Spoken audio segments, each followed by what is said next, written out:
Chers collègues enseignants, chers étudiants de l'Université Hassan II de Casablanca, comme vous savez, notre université a investi dernièrement dans une plateforme e-learning bien pour l'enseignement à distance. Alors pour accéder à cette plateforme, il suffit d'aller sur le lien suivant e-learning.unib.hdc.ma ou à partir de votre espace numérique de travail.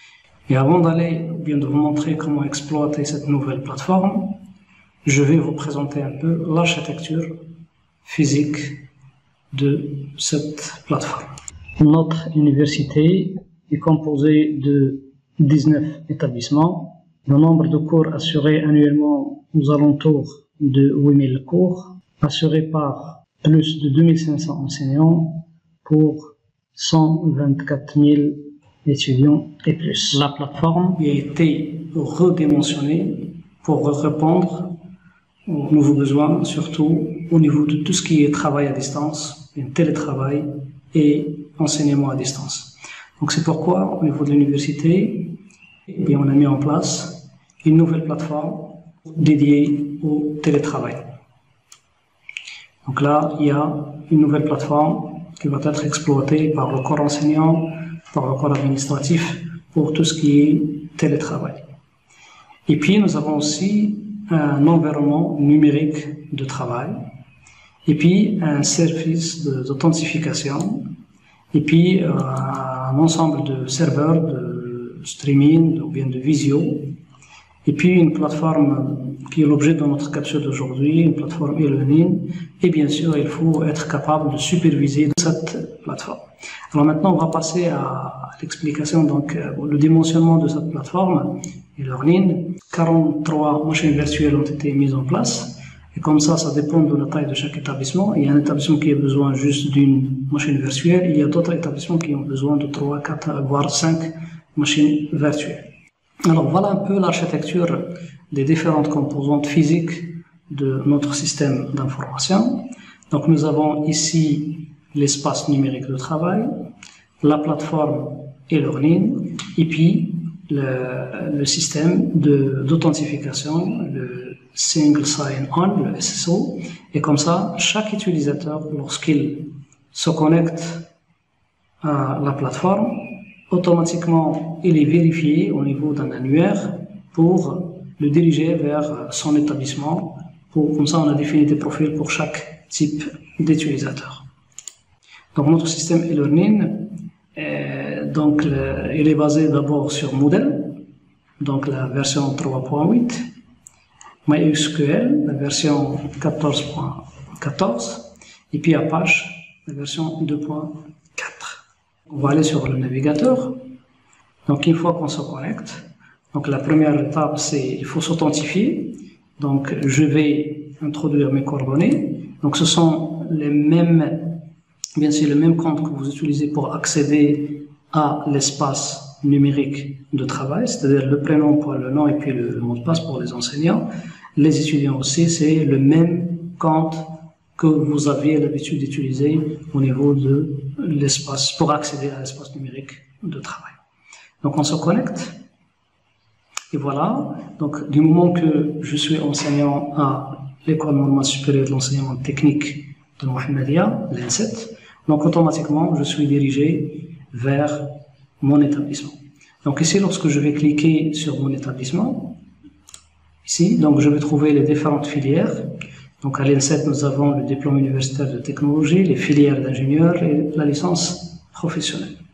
Donc si je prends le cas de filière d'ingénieur par exemple, donc nous avons 6 filières d'ingénieur. Si je prends cette filière d'ingénieur, génie électrique, donc automatiquement, on va avoir les 6 semestres de la filière, du semestre 1 jusqu'au semestre 6. Et donc si on part sur le semestre 1, par exemple, on va trouver les différents modules de ce semestre. Donc, ils sont déjà préconfigurés. Donc, l'enseignant n'a qu'à venir et alimenter son cours. Donc, si je prends le cas de l'informatique 1, par exemple, donc nous avons 2 éléments de module, algorithmique et programmation en langage C et système d'exploitation UX. Donc si je pars sur le module algorithmique de programmation, donc voilà, il y a par exemple les 4 sections, ou bien on peut chapitre 1, chapitre 2, ou bien partie 1, partie 2 et partie 3. Ok, donc voilà un peu la nouvelle plateforme. Donc elle est vraiment hyper simple à exploiter. Il suffit de s'authentifier en tant qu'enseignant et puis d'aller directement sur les cours qui vous sont affectés, ou bien il suffit de s'authentifier en tant qu'étudiant et d'aller sur le module ou bien l'élément du module qui vous concerne. Donc si moi je pars par exemple en tant qu'enseignant, je pars sur mes cours ici. Donc là je donne des cours au niveau pour la télécommunication, les techniques de base pour les réseaux informatiques, etc. Donc si je clique sur réseau informatique par exemple, ici, donc voilà, donc je vais activer le mode édition. Alors, je peux déposer donc les ressources que je veux. Par exemple, ici, je vais mettre chapitre 1, par exemple.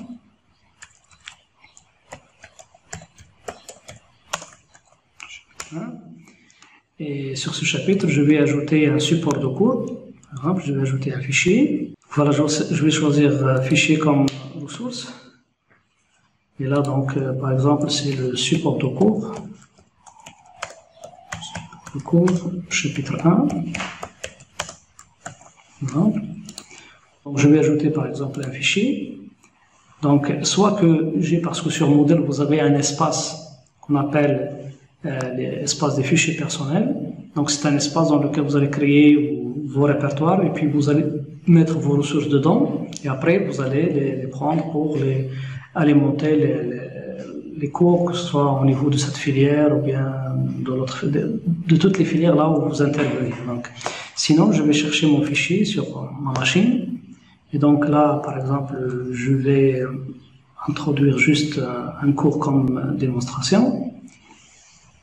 Par exemple, voilà un tutoriel, comment réussir un test en ligne. Et je vais le déposer ici. D'accord? Et après, je vais revenir sur mon cours. Alors, une autre chose aussi, ça c'est les cours en live ou bien les visioconférences.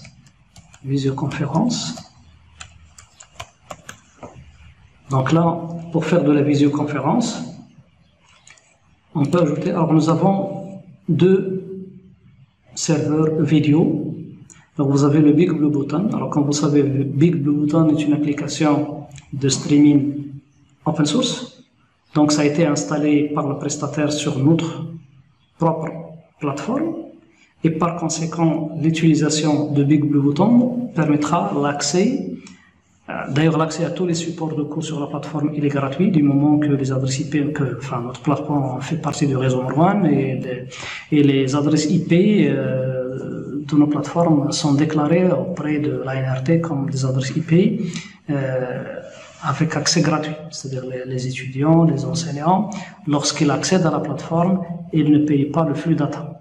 Et donc, si je reviens sur la visioconférence, donc nous avons soit à utiliser Big Blue Button, qui est une application gratuite que nous avons installée sur le serveur, et par conséquent, donc les étudiants ou les enseignants bénéficient complètement de la gratuité d'accès, ou bien vous avez, sauf que Big Blue Button, c'est un outil qui est formidable pour les lives, mais le nombre d'utilisateurs, par exemple, si vous avez un nombre important d'utilisateurs actifs, parce que là il y a les utilisateurs en mode écoute, et là ça ne consomme pas trop, mais les utilisateurs ou bien les participants en mode actif, donc ça demande le flux data, le flux audio, le flux vidéo, et donc ça consomme beaucoup au niveau de la bande passante.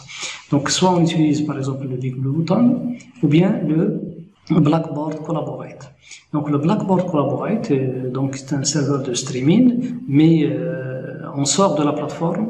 Et donc, les serveurs sont installés à l'étranger et par conséquent, l'exploitation de Collaborate génère des frais de connexion. Bien sûr, pour ceux surtout les étudiants, qui se déplacent, qui utilisent parfois leur smartphone ou bien leur tablette pour accéder et ils rechargent leur carte ou bien leur téléphone pour accéder, donc ils sont taxés à ce niveau-là. D'accord? Donc, par contre, le Big Blue Button, il est complètement gratuit. Donc si j'ajoute une visioconférence avec Big Blue Button, et donc voilà, donc il suffit de, par exemple, un cours live 1, Je donne un simple exemple. Et comme ça, je peux envoyer automatiquement une notification aux étudiants. Et puis, par exemple, les paramètres d'enregistrement, donc on peut activer les paramètres. Donc là, vous pouvez mettre un message de bien d'accueil. Et aussi, vous pouvez cocher, par exemple ici, les étudiants ne peuvent pas accéder au live tant que l'enseignant n'est pas là. C'est-à-dire il faut que l'enseignant a ouvert la session, ou bien s'est connecté à la session, et puis à ce moment-là, les étudiants peuvent se connecter aussi. Parce que ça ne sert à rien d'avoir des étudiants dans une salle de visioconférence alors que l'enseignant qui va animer le cours n'est pas là.